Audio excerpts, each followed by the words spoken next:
For today's video guys, gagawa tayo ng sinamak. Ilonggo version. Ilonggo style. Ang ating mga kakailanganin ay ang mga sumusunod. Bawang. Sibuyas. Pamintang buo. Konting asin. At sili. At syempre, suka. Kung walang suka, walang sinamak. At saka yung lalagyan. Guys, bago tayo magsimula, kung kayo po ay hindi pa po nakapag-subscribe sa aking channel, maaari na po kayong mag-subscribe. Thank you! Maglagay tayo ng gloves para hindi kumapit yung anghang ng sili sa ating kamay. Char-char lang. Okay.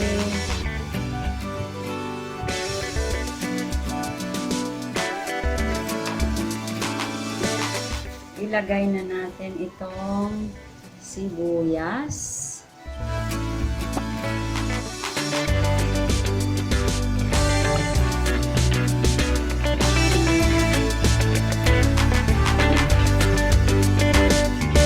Bawang.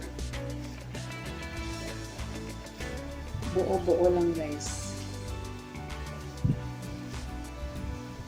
Ayan. Pero depende sa inyo kung slice nyo pa ang bawang. Then ito, paminta. Yung pamintang buo, pwede nyo rin po yan durugin. Depende po sa inyong gusto. Ayan. Yung ating paminta ay ano ito? 1/2 na kutsarita lang. 1/2 lang po ito. Na kutsarita. And then 1/8 na asin pang ano lang. Pang palasa.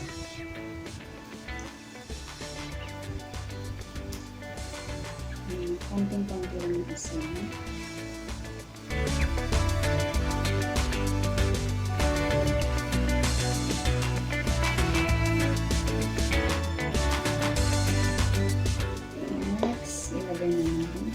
Sili.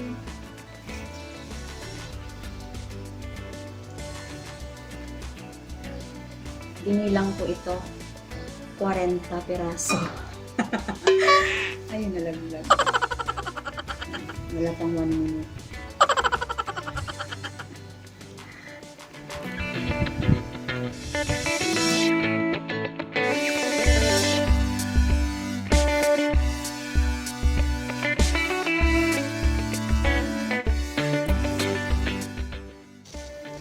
Alog. Sa letra. Sa letra ng O, 1 moment with AMFR. Ayan, subscribe na po. Pwede na yan. Then, suka.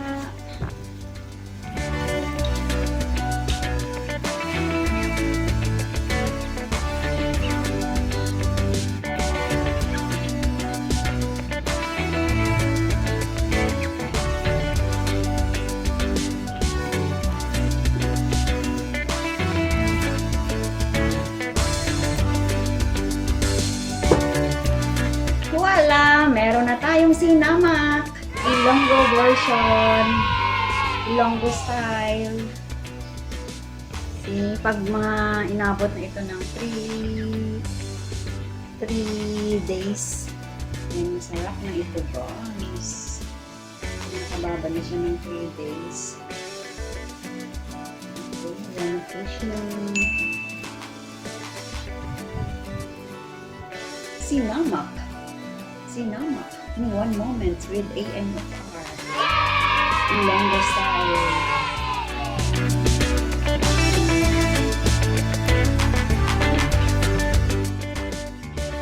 Dagdag na kaalaman.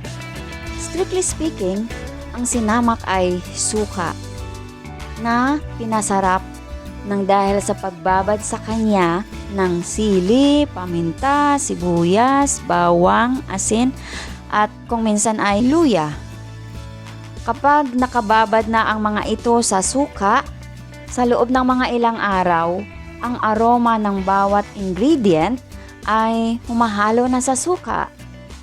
At yan ang nagiging dahilan kung bakit nagiging kaakit-akit ang linamnam ng vinegar.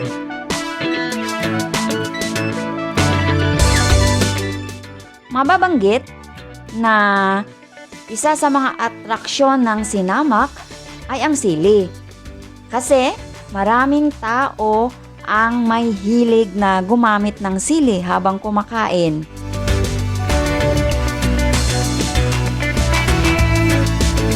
Lingid sa kaalaman ng marami, ang sili ay may naidudulot na benepisyo sa katawan ng tao.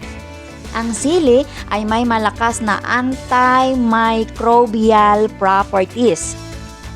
Nakakapagpabuti rin ito sa kondisyon at kalusugan ng ating puso. Ang sili ay nakakapag-prevent din ng diabetes at cancer. Bukod diyan, ito ay nakapagpapababa din ng blood pressure kung iyon ay mataas. Hindi ko na tatalakayin pa rito ang mga health benefits na nakukuha natin sa bawang at sibuyas.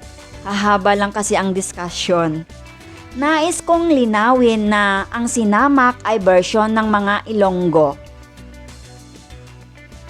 Ngunit ito ay formulang dati nang ginagamit ng mga Pilipino sa buong kapuluan sa napakahaba ng panahon.